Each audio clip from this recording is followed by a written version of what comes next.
नमस्ते, मेरा नाम है सनी। मैं आप लोगों के लिए एक नया वीडियो लेकर आया हूँ। मुझे आशा है ये वीडियो आपको पसंद आएगा। मैंने ये वीडियो देखा था, मुझे अच्छा लगा, इसलिए मैंने आप लोगों के साथ शेयर करना का सोची, इसलिए मैं लेकर आया हूँ। मेरा लाइक 500 है गाइज, प्लीज़ पूरा कर दीजिएगा। मैं ये वीडियो स्टार्ट करने वाला हूँ, तब तक आप अच्छे से देख लीजिएगा। मुझे आशा है आप लोगों को भी पसंद आएगा ये वीडियो। कहानी की शुरुआत में हम एक तालाब में एक लड़के को डूबे हुए देखते हैं। वो हमें बता रहा होता है कि वहाँ सिर्फ अंधेरा और बहुत तेज की ठंड थी। तब उसने चांद को देखा, उस पे उसकी चमकती हुई रोशनी पड़ी जिसने अंधेरे को भगा दिया, और उसके बाद उसके अंदर का डर भी भाग गया। वो वहाँ क्यों था और उसकी जिंदगी का क्या मकसद था, उसे कुछ भी नहीं पता। उसे वहाँ एक छड़ी मिली जिसे छूते ही उसमें कुछ मैजिकल पावर आ गई, जिसे देखकर वो काफी खुश था। वो हवा में भी उड़ सकता था। वहाँ एक पेड़ पे चढ़कर उसने देखा कि पास में एक गांव है। वो वहाँ जाकर वहाँ के लोगों से बात करने की कोशिश करता है, पर बहुत जल्द उसे पता चल जाता है कि कोई भी इंसान उसे ना तो सुन सकता है और ना ही देख सकता है।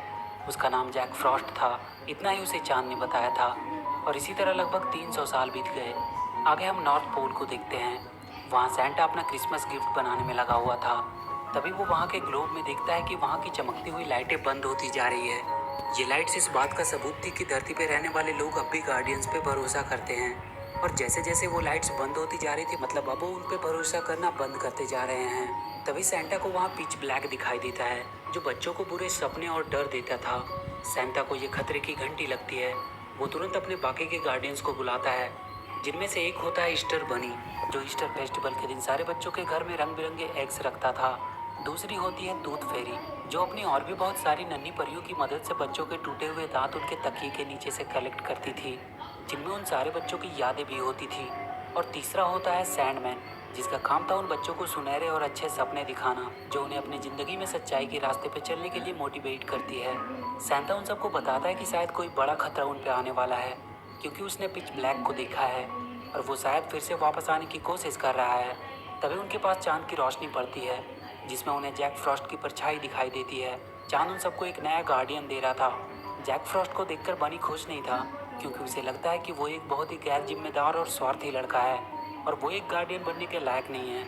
पर सैंटा उससे कहता है कि अगर चांद ने इसे गार्डियन बनाया है तो जरूर इसके पीछे कोई बड़ा मकसद होगा। आगे हम जैक फ्रॉस्ट को देखते हैं, जो अपने स्नो पावर से लोगों के साथ मस्ती कर रहा होता है। उसे इस काम में बहुत मज़ा आता था। वो सर्दियों में अपना सारा समय ऐसे ही गुजारा करता था। उसे बस इस बात से परेशानी थी कि कोई भी बच्चा जैक फ्रॉस्ट पे बिलीव नहीं करता था, जिसकी वजह से वो किसी को भी दिखाई नहीं दे सकता था। वो वहीं खेल रहे जिमी नाम के एक लड़के को अपनी प्रेजेंस बताने की कोशिश करता है। जिमी अपने दोस्तों के साथ बर्फ में खेलने लगता है। जैक फ्रॉस्ट उसे वहाँ शहर में बर्फ की स्लाइडिंग भी करवाता है, जिसमें उसे बहुत मज़ा आता है। पर वो ये नहीं समझता कि ये सब जैक फ्रॉस्ट की वजह से हो रहा है। जैक उदास होकर वहाँ से चला जाता है। वो रात में चांद से बातें कर रहा था कि उसने उसे क्यों बनाया, उसका मकसद क्या है। तभी वो देखता है कि सैंडमैन की सुनहरी रोशनी बच्चों को सुनहरे सपने देने आ गई है। वो थोड़ा खुश हो जाता है। वहाँ के बच्चे सपने देखने लगते हैं। तभी ब्लैक पिच आकर उनके सुनहरे सपने को एक नाइटमेयर में बदलने लगता है। वो अपनी काली शक्तियों को हर जगह फैला देता है और उन सारे सुनहरे सपनों को नाइटमेयर में बदलने लगता है। जैक को वहाँ शहर में उस दिन बनी मिलता है और उसके आदमी जैक को पकड़कर एक मैजिकल पोर्टल के थ्रू नॉर्थ पोल ले आते हैं।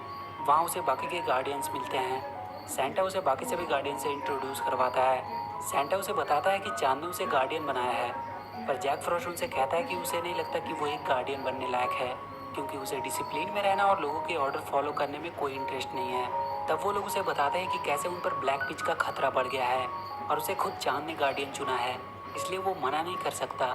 सैंटा उसे वहाँ की बाकी सभी चीज़ों की जानकारी देने लगता है। तभी बनी उनके पास आकर बताता है कि टूथ पैलेस में कुछ प्रॉब्लम हो गई है।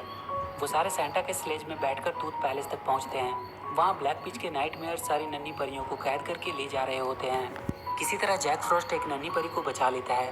टूथ फेरी उन्हें बताती है कि उन लोगों ने बहुत देर कर दी। वो वहाँ की सारी परियां और वहाँ रखे सारे बच्चों के टूथ्स को चुरा कर ले गया। तभी वो लोग वहाँ ब्लैक पिच को देखते हैं, जो उनसे कहता है कि एक वक्त हुआ करता था जब लोग उससे डरते थे और उसे अपने आसपास महसूस करते थे। पर एक दिन चांद ने उन गार्डियंस को वहाँ भेजा उसका डर खत्म करने के लिए। उन्होंने लोगों के दिलों में आशा जगाई और उन्हें उम्मीद दिया, और उसके बाद से वो सारे ब्लैक पिच को एक बुरा सपना समझकर भूल गए। पर अब सब बदलेगा। उन्हें फिर से डर का एहसास होगा और उनके दिलों से वो गार्डियंस को निकाल फेंकेगा। और ये अब होना शुरू भी हो चुका है, क्योंकि जब उन बच्चों के दूध को लेने कोई परी नहीं जाएगी तो उन सब का दूध फेरी से भरोसा उठ जाएगा। और वो लोग उसे भूल जाएंगे। और अगर सबने भरोसा करना छोड़ दिया तो उनकी सारी शक्तियाँ भी धीरे धीरे खत्म हो जाएगी। और उसके बाद ना ही कोई क्रिसमस होगा और ना ही कोई ईस्टर होगा, तो सिर्फ अंधेरा और उसका डर। सारे गार्डियन उस पर हमला करने लगते हैं, पर वो वहाँ से भागने में सफल रहता है। टूथ फेरी अपनी नन्ही परियों के पकड़े जाने से बहुत उदास थी। जैक उससे पूछता है कि ब्लैक फिश दूध चुरा कर क्या करना चाहता है। टूथ फेरी उसे बताती है कि बात सिर्फ दूध की नहीं है, इनमें उन बच्चों की यादें हैं। वो अपनी परियों के साथ उन बच्चों पर नजर रखती है, और कभी भी उनकी लाइफ में अगर उनके बचपन की मेमोरी की जरूरत पड़ती है तो वो उन्हें वो यादें देते हैं। वो कहते हैं कि उनके पास सबकी यादें रहती है, यहाँ तक कि जैक की भी यादें उनके पास थी। वो उससे कहती है कि तुम्हारी भी एक जिंदगी होगी, तुम्हारी जैक फ्रॉस्ट बनने से पहले की। जैक फ्रॉस्ट अब किसी भी हालत में अपनी पुरानी लाइफ के बारे में जानना चाहता था। तभी टूथ फेरी के कुछ पंख झड़ने लगते हैं। शायद लोगों का उससे विश्वास उठता जा रहा है। सैंटा सबको आइडिया देता है कि वो खुद जाकर सारे टूथ्स को कलेक्ट करेंगे, और वो सारे गार्डियन निकल पड़ते हैं टूथ कलेक्ट करने। वो सब जल्दी जल्दी सारे बच्चों के तकिए के नीचे से उनके टूथ्स को लेने लगते हैं, और उसके बदले में कोई ना कोई गिफ्ट्स रखने लगते हैं। पर जब वो लोग जिमी के घर में उसके टूथ्स लेने जाते हैं तो वो जाग जाता है, और वो वहाँ सबको देख सकता था सिवाय जैक के, क्योंकि वो उस पर बिलीव नहीं करता था। पर तभी जिमी का डॉग बनी पे झपटने लगता है। सैंडमैन उसे वापस से सुलाने की कोशिश करता है, पर इसमें उनके साथ साथ बनी, सैंटा और टूथ फेरी भी सो जाते हैं। तभी जैक को वहाँ ब्लैक फिश दिखाई देता है। वो उसके पीछे भागता है। सैंडमैन भी उसके साथ ही जाता है। इधर जिमी की छोटी बहन सैंटा का मैजिकल पोर्टल से कहीं चली जाती है। जैक ब्लैक फिश को पकड़ने की कोशिश कर रहा था, और सैंडमैन उसके नाइटमेयर को सुनहरे ड्रीम में बदल रहा होता है। तभी ब्लैक फिश उन्हें दिखाई देता है। वहाँ उसके बहुत से नाइटमेयर्स भी थे। वो सब एक साथ उन पे हमला कर देते हैं। तब तक बाकी के गार्डियंस भी वहाँ आ जाते हैं। वो सब उन नाइटमेयर से लड़ने लगते हैं, पर ब्लैक फिश अपनी पावर की मदद से सैंडमैन को एक नाइटमेयर में बदल देता है। जैक उसे बचाने की कोशिश करता है, पर वो उसे बचा नहीं पाता है। पर वो अपने पावर से ब्लैक फिश के सारे वार को नाकाम कर देता है। सारे गार्डियन सैंडमैन को आखिरी श्रद्धांजलि देते हैं। इन सब के लिए जैक अपने आप को जिम्मेदार मानने लगता है, पर सैंटा उनसे कहता है कि तुमने तो उन सबको बचाया है। वो सारे देखते हैं कि वहाँ ग्लोब से कुछ लाइटें बंद होने लगी है। बनी उनसे कहता है कि सब ठीक हो जाएगा, क्योंकि कल ईस्टर है, और वो सबके पास एग पहुँचा देगा, जिनसे उनका बिलीव उन पर बना रहेगा, और ब्लैक फिश चाहकर भी उनका कुछ नहीं कर पाएगा। बनी उन सबको लेकर अपने महल में जाता है, पर उन्हें वहाँ जिमी की छोटी बहन मिलती है, जो मैजिक पोर्टल से वहाँ आ गई थी। बनी उसे फिर से सुला देता है, और जैक उसे वापस रखने के लिए उसके घर में जाता है। उसके साथ एक नन्ही परी भी होती है। जब वो वापस आ रहा होता है तो जैक को कोई उसका नाम लेकर आवाज़ दे रहा था। वो उस आवाज़ का पीछा करता है। वो एक बहुत गहरे सुरंग तक पहुँचता है। आवाज़ उसके अंदर से आ रही थी। वो उसके अंदर चला जाता है। वहाँ उसे वो सारी नन्ही परियां बंद मिलती है, जिसे ब्लैक फिश ने कैद करके रखा हुआ था। वहाँ बहुत से टूथ्स भी थे, और उन्हीं में से वो आवाज़ आ रही थी। वो अपने नाम का टूथ्स को वहाँ ढूंढने लगता है। तभी ब्लैक फिश वहाँ आता है और उसे उसका टूथ दिखाता है। जैक उसके पीछे पीछे भागने लगता है। वो उसे उसका टूथ दे देता है। वहाँ वो एक सुरंग तक पहुँचता है, जहाँ सारे ईस्टर एग्स टूटे पड़े थे। वो वहाँ से बाहर निकलता है। वहाँ उसे बाकी गार्डियंस मिलते हैं। वो उससे पूछते हैं कि वो कहाँ था। नाइटमेयर्स ने उनके टनल पे हमला किया और सारे एग्स को बर्बाद कर दिया। जब उन्हें पता चलता है कि वो ब्लैक फिश के साथ था तो वो लोग उस पर बहुत गुस्सा करते हैं। वो उससे कहते हैं कि जब उन्हें उसकी सबसे ज़्यादा ज़रूरत थी तो वो वहाँ से गायब था। जिमी और उसके दोस्तों को जब ईस्टर एग नहीं मिलते हैं तो वो लोग मान लेते हैं कि गार्डियन होते ही नहीं हैं। जिमी उन्हें विश्वास दिलाने की कोशिश करता है कि उसने अपनी आंखों से उन्हें देखा है, पर कोई उसकी बातों पे भरोसा नहीं करता है। सब अपने घर वापस चले जाते हैं। जैक भागकर अंटार्कटिका आ जाता है। वहाँ भी उसे ब्लैक फिश मिलता है, जो उससे कह रहा था कि वो गार्डियंस तुम्हें कभी भी अपना नहीं मानेंगे। वो उसके साथ मिल जाए। फिर सब लोग ब्लैक फिश और जैक फॉरेस्ट को जानने लगेंगे, पर जैक कहता है कि वो नहीं चाहता कि लोग उसे डर के मारे जाने, और वो वहाँ से जाने लगता है। पर ब्लैक फिश एक नन्ही परी को मारने की धमकी देता है और उससे उसका स्टिक मांगता है। जैक उसे अपना स्टिक दे देता है। स्टिक मिलते ही वो उस परी को दूर फेंक देता है और उस स्टिक को तोड़ देता है। वो जैक पे हमला करके उसे वहाँ एक खाई में फेंक देता है, और उसका टूटा हुआ स्टिक भी वहीं फेंक कर चला जाता है। कुछ देर बाद जैक की आँख खुलती है।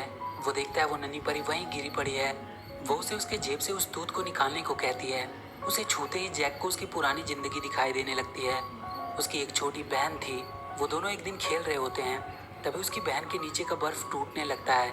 वो किसी तरह वहाँ पड़ी एक छड़ी की मदद से उसे बचा लेता है, पर वो खुद वहीं तालाब में डूब जाता है। तब उसे समझ आता है कि उसे चांद ने एक गार्डियन क्यों बनाया, क्योंकि उसने अपनी जान पे खेलकर अपनी बहन को बचाया था।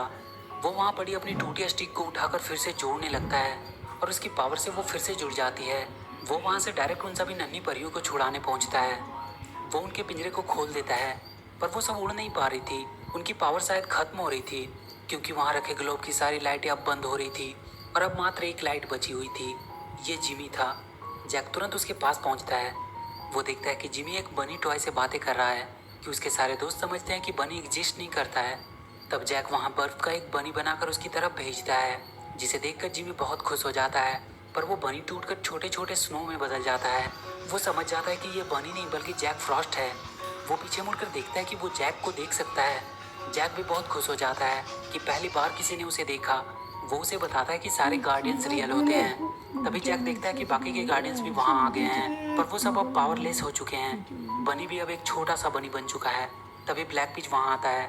जैक उस पर हमला करने लगता है, पर बहुत जल्द वो उससे हार कर नीचे गिर जाता है। ब्लैक पिच उन सबको मारने के लिए उनकी ओर बढ़ता है। तब जिमी जैक से कहता है कि उसे बहुत डर लग रहा है। जैक को अपनी बहन की याद आती है। वो जिमी से कहता है कि इससे डरने की कोई ज़रूरत नहीं है, और वो एक स्नोबॉल उसके ऊपर फेंकता है, जिसे देखकर जिमी हंसने लगता है। जैक उसे लेकर उसके बाकी सभी दोस्तों को भी अपने ऊपर बिलीव करवाता है। अब जिमी के दोस्तों को भी वो सारे गार्डियन नजर आ रहे थे, पर ब्लैक पिच अब भी बहुत ज़्यादा ताकतवर था। वो उनसे कहता है कि वो सब मिलकर भी उसे रोक नहीं सकते। तब जिमी और उसके सारे दोस्त आगे आते हैं और कहते हैं कि वो इन्हें बचाएंगे, क्योंकि वो उससे नहीं डरते। ब्लैक पिच उन पर हमला करता है, पर जिमी की उसके छूते उसकी काली शक्तियाँ सुनहरे लाइट्स में बदल जाती है और उन सारे गार्डियंस की पावर फिर से वापस आ जाती है, और वो सारे मिलकर उसके सारे नाइटमेयर्स को खत्म करने लगते हैं। ब्लैक पिच जैक पे हमला करता है। तभी एक सुनहरी रस्सी उसे अपनी ओर खींचती है। ये सैंडमैन होता है, जो वापस आ चुका था। वो ब्लैक पिच को वहीं ऊपर उछाल कर नीचे पटक देता है। ग्लोब की लाइट फिर से एक एक करके जलने लगती है, और सैंडमैन के सुनहरे सपने फिर से सबको खुशी देने लगते हैं। ब्लैक पिच के नाइटमेयर अब उसी पे भारी पड़ रहे थे, क्योंकि अब वो बहुत डरा हुआ था। वो सारे नाइटमेयर्स उसे खींचकर उसी अंधेरी गुफा में फिर से बंद कर देते हैं। जैक और सारे गार्डियंस उन बच्चों को बाय बोलकर वापस चले जाते हैं, और इसी के साथ ये मूवी खत्म हो जाती है। तो वीडियो अगर अच्छी लगी हो तो please do like and share the video, and please subscribe to my channel and press that bell icon. मुर्गा बन चुका है जिसको जिस चलिए गाइस, ये वीडियो ख़त्म हो गया। मैं आप लोगों को अगली वीडियो में मिलता हूँ। तब तक के लिए भाई मेरा लाइक एंड पूरा कर दीजिएगा। तब तक के लिए बाय।